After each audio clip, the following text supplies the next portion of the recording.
Welcome to the new blogs. সবাইকে শুভ সকাল। আর আশা করছি তোমরা সবাই খুব ভালো আছো। আমি অলরেডি ভালো আছি। তো আজকে একটা নতুন জায়গা এক্সপ্লোর করতে যাচ্ছি এবং নতুন জায়গায় যাচ্ছি, তাই জন্য খুব পরিমাণ এক্সাইটেড। তো আজকে আমরা যাচ্ছি আমার সবার খুব প্রিয় স্থান, যেটা শ্রীকৃষ্ণ স্থান, এবং সেটা হচ্ছে মায়াপুর ধাম।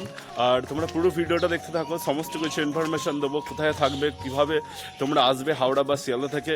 এবং যারা ভিডিওতে নতুন, তারা প্লিজ বলছি সাবস্ক্রাইবটা করে দাও এবং পাশে থাকা বেল আইকনটা প্রেস করে দাও, যাতে নতুন আমি যে ভিডিওটা আপলোড করব সেটার নোটিফিকেশান তোমাদের কাছে চলে আসে। আর আমি যাচ্ছি যে বারাসাত থেকে। তো বারাসাত থেকে আমাকে প্রথমে দমদম জাংশনে যেতে হবে।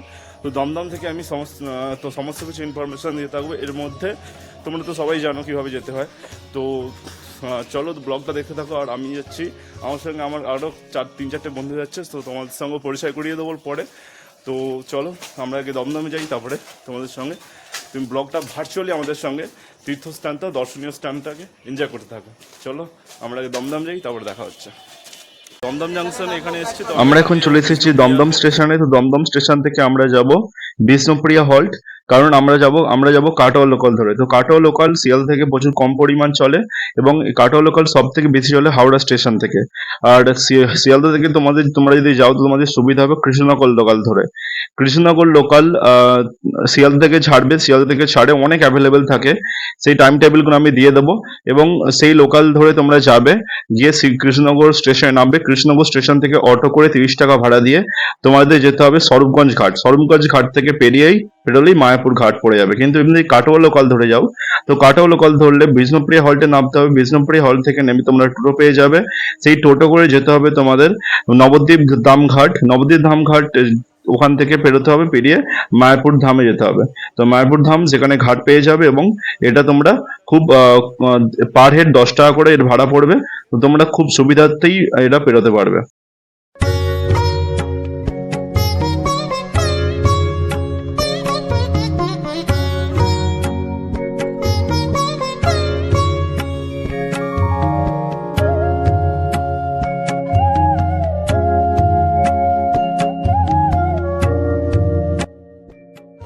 দমদম জাংশন থেকে অলরেডি কাটোয়া লোকাল ছেড়ে দিয়েছে, এবং আমরা রওনা দিয়ে দিয়েছি এখন মায়াপুর ধামের উদ্দেশ্যে। তো মায়াপুর ধামের উদ্দেশ্যে রওনা দিতে দিতে আর একটা কথা আমি শেয়ার করে দিই। তো আমাদের টোটাল এটার মধ্যে যে হল স্টেশন, যেখানে ট্রেন দাঁড়াবে, তো সেটা টোটাল 27টা স্টেশন আছে দমদম জংশন থেকে। তো 27টা স্টেশন, এবং দমদম জংশন আর যদি আমি বিষ্ণুপ্রিয়া হল স্টেশনটা ধরি, তো 29 পড়বে। আর দুটোকে ছেড়ে দিলে 27টা স্টেশন। আর এ বাদবাকি 8 স্টেশনে ট্রেন থামবে, আর এই কিছু কিছু স্টেশনে এই ট্রেন দাঁড়াবে না।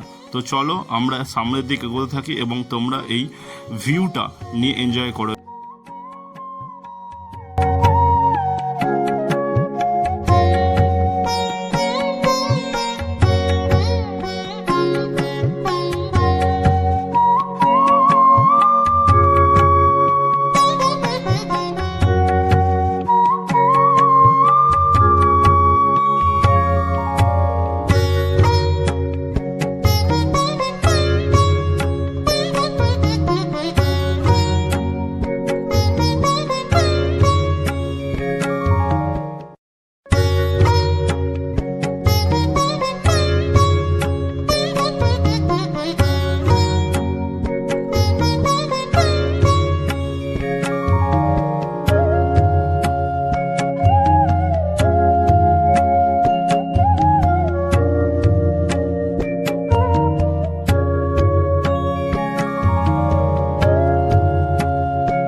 আমরা এখন এসে পৌঁছলাম নবদ্বীপ ধাম রেলওয়ে স্টেশনে।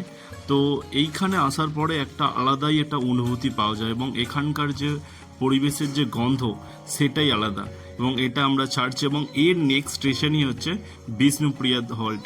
চলো আমরা বিষ্ণুপ্রিয়া হল্টের দিকে এগোতে থাকি, আর তোমরা আমাদের সঙ্গে জার্নিটা উপভোগ করো।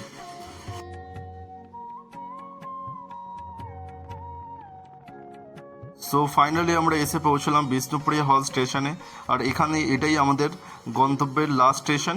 তো আমরা এখান থেকে এবার আমরা যাব ঘাটে, নবদ্বীপ ঘাটে, তো তারপরে আমরা মায়াপুর ধামে পৌঁছাবো। তোমরা দেখতে পাচ্ছ সামনে বিষ্ণুপ্রিয়া হল স্টেশনের নাম লেখা আছে। আর এখান থেকে আমি যে ডান দিকে হচ্ছে প্ল্যাটফর্ম নাম্বার 2 এর ডান দিক থেকেই তোমরা অনেক টোটো পেয়ে যাবে। আর তোমরা যদি 1-এ যাও, 1 থেকেও অনেক টোটো পেয়ে যাবে। যে নবদ্বীপ যে ঘাট, তো নবদ্বীপ ঘাটের এখানে তোমাদের বিষ্ণুপ্রিয়া স্টেশনে নামতে হবে। বিষ্ণুপ্রিয়া স্টেশন থেকে নেমে ওখানে 1 নম্বর বা 2 নম্বর প্ল্যাটফর্মে দিয়ে যে কোনো তোমরা অনেক টোটো পেয়ে যাবে সেখানে। তো অনেক টোটো স্ট্যান্ড আছে যেখান থেকে তোমাদের অনেক 25 রুপি বা এরকম করে যদি একজন যদি চাপো তো অনেক ভাড়া পড়বে। আর যদি 2জন বা 4জন 5জন থাকো সেক্ষেত্রে অনেক কম ভাড়া পড়বে। তো তোমরা এক কাজ করবে, যখন যাবে গ্রুপে 4-5জন করে আসবে তো সুবিধা হবে। আর এখানে একটু বার্গেনিং করে নেবে, তো বার্গেনিং করার পরে তো একটু কমে পেয়ে যাবে। তো তারপর এখানে টোটো স্ট্যান্ডে চলে আসবে। আর এখানে আমার সামনে দেখতে পাচ্ছ, তো এখানে স্বরূপগঞ্জ যে কৃষ্ণনগর যে ঘাট ওটাই আছে। এদিকে বাঁ দিকে দেখতেই পাচ্ছ, এখানে এসে টিকিট কাটতে হবে। চলো আমরা টিকিটটা কাটি, তারপরে দেখছি কত ভাড়া, তোমাদের তারপরে শেয়ার করছি।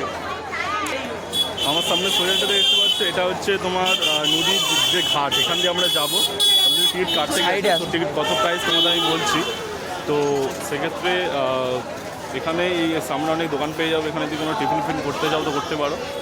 আর এখানে অনেক হোটেলও আছে, তোমাদের হোটেলও বলে দেবো, বা মায়াপুর আগে পৌঁছাই। আর নবদ্বীপ অনেক হোটেল আছে, এটাও দেখতে পারো। নবদ্বীপ ঘাট থেকে আমাদের প্রত্যেকজনের টিকিট পড়লো 10 টাকা করে। আর এখানে এই 10 টাকা করে টিকিটটা হচ্ছে লঞ্চের টিকিট, নৌকার নয়। এমনি ভুটভুটি বা লঞ্চ দুটোই অ্যাভেলেবেল থাকে। আর আমরা যাচ্ছি লঞ্চে করে, তো লঞ্চের জন্য আমাদের ভাড়া পড়েছে 10 টাকা করে পার হেড। চলো সামনের দিকে এগোই, এবং ক্রেজটা তো বুঝতেই পারছো কতটা। তো প্রচণ্ড পরিমাণে ভিড় সামনের দিকে দেখছো। আমি যা হোক করে ভিডিওটা জাস্ট বানিয়েছি তোমাদের জন্য। চলো সামনের দিকে আমরা এগোই, আমরা আগে উঠে পড়ি লঞ্চে, তারপরে তোমাদের বাকি অংশটা শেয়ার করছি।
তো ফাইনালি আমরা চলে এসেছি মায়াপুর ফেরিঘাটে। সামনে লেখাই আছে দেখতে পাচ্ছ। তো মায়াপুর ফেরিঘাট থেকে এবার আমাদের টোটো ধরতে হবে। তো চলো সামনের দিকে আমরা এগোতে থাকি, তারপরে টোটোতে ধরবো।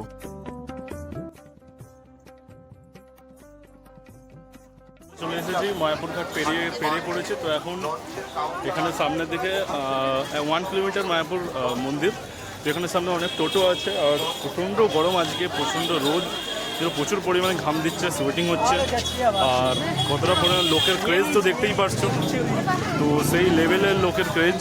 আর এখানে দেখতেই পারছো, এখানে মানে তোমরা অনেক টোটো, সামনের টোটো যে টোটো হতে গেলে সামনের দিকে একটু এগিয়ে ওয়াকিং ডিস্টেন্স হেঁটে আসবে। বা সামনে অনেক বাস দেখতে পাচ্ছি, বাসগুলো মনে হচ্ছে যায়। তো ইস্কন মায়াপুর লেখাই আছে। তো সেক্ষেত্রে সামনে টোটো আছে, টোটো স্ট্যান্ডে যাবে। তারপরে ওখানে টোটোর রেটগুলো আমি জেনে বলে দিচ্ছি। তো চলো আগে যেটা আমি বলছিলাম, সামনে অনেক বাস অ্যাভেলেবেল আছে এখান দিয়ে মন্দিরে যাওয়ার জন্য। তো এখানে বাসও আছে, তো বাস তোমরা নিতে পারো। আর যদি না বাস নাও, এই যেখানে সিটি অলরেডি দিচ্ছে মন্দিরে যাওয়ার জন্য বাস। আর তোমরা যদি বাস নাও সেক্ষেত্রে সামনে অনেক টোটো আছে। আর সামনে দেখতে পাচ্ছ শ্রীকৃষ্ণ জগন্নাথ মন্দির। তো এখানে মন্দির আছে। আমার এই সাইডটা যেতে গেলে এই সাইডটা হচ্ছে মন্দিরটা পড়বে। তো সেই জন্য আমরা ওইদিকে যাবো। ওইদিকে একটা অনেক লোক বলছে যে 5 টাকা করে ভাড়া, মানে মন্দির পর্যন্ত। তো এখানে মেনলি 10 টাকা করে হয়। তো সামনের দিকে একটু যাবে, তোমাদের বলবে যে 5 টাকা করে দেবো, 5 টাকা করে দেবে, জাস্ট মন্দির পর্যন্ত নিয়ে যাবে। এখান থেকে 1 থেকে 1.5 কিলোমিটারের পথ। তো তোমরা 10 টাকা যদি না দিতে চাও তো সামনের দিকে একটু হেঁটে এগিয়ে চলে আসবে, তো সেক্ষেত্রে অনেক 5 টাকা করেও নিয়ে নেয়। আর সেখানে অনেক কনস্ট্রাকশান চলছে দেখতেই পারছো। তো এখানে অনেক হোটেল আছে, যেমন সামনে এখানে আছে মঠ আছে এখানে একটা। তো সেক্ষেত্রে অনেক মন্দির আছে, তোমরা যদি হেঁটে যাও তো অনেক মন্দির ভিজিট করতে পারবে, এটা সুবিধা হবে। আর অনেক মন্দির আছে, এখানে টোটোও আছে, তো তোমরা যদি যেতে চাও তো যেতে পারো। আমি তোমাদের ভাড়াটা জানিয়ে দিলাম, 10 টাকা করে ভাড়া পার হেড। এই সাইডে চলে যাচ্ছি, তো সেই হোটেল, এই যে হোটেলটা,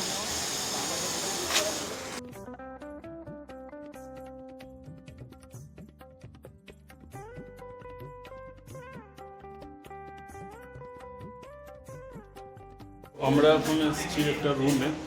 আমাদের হোটেলটা একটু দেখলাম, তো এটার আমি কার্ড দেখিয়ে দেবো তোমাদের, সমস্ত কিছু ডিটেলস দিয়ে দেবো ডিসক্রিপশনে। হোটেলটা এসে দেখো, নতুন হোটেল, খুব কম দামের মধ্যে একটা হোটেল দেখো।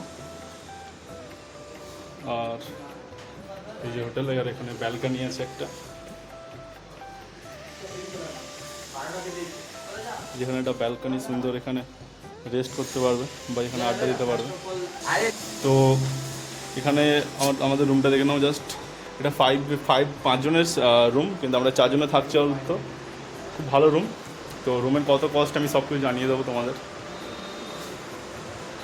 এই যে আমাদের রুম, এই যে বেড, আরামসে 5 জন থাকতে পারবে, আরামসে 5 জন থাকবে। আর সব থেকে মেন যেটা হচ্ছে বাথরুমটা দেখছি, দেখো ভালো বাথরুম, অনেকটা বড় বাথরুম, পরিষ্কার ক্লিনিং দেখো পুরো ভালো, সমস্ত কিছু, বেসিন আছে আর ওয়েস্টার্ন, এখানে আয়না আছে, তো কোনো অসুবিধা নেই, অনেক কম রেন্টের এটা। আর এটা আমাদের কত পড়েছে শোভন, কত পড়েছে আমাদের? তো এটা আমাদের টোটাল 750 পড়েছে, 750 5 জনের। তো চলো আমরা ফ্রেশ হয়ে নিই, তো ব্লগটা আমি এখানে এন্ড করে দিচ্ছি, আর এক্সটেন্ড করবো না, অলরেডি অনেকটা এক্সটেন্ড হয়ে গেছে। তো চলো, যদি ভিডিওটা ভালো লাগে লাইক, শেয়ার, কমেন্ট এবং শেয়ার করে দিও। তো চলো বাই, আর নেক্সট ভিডিওটা পার্ট 2তে আমি দেখাবো নেক্সট জায়গা।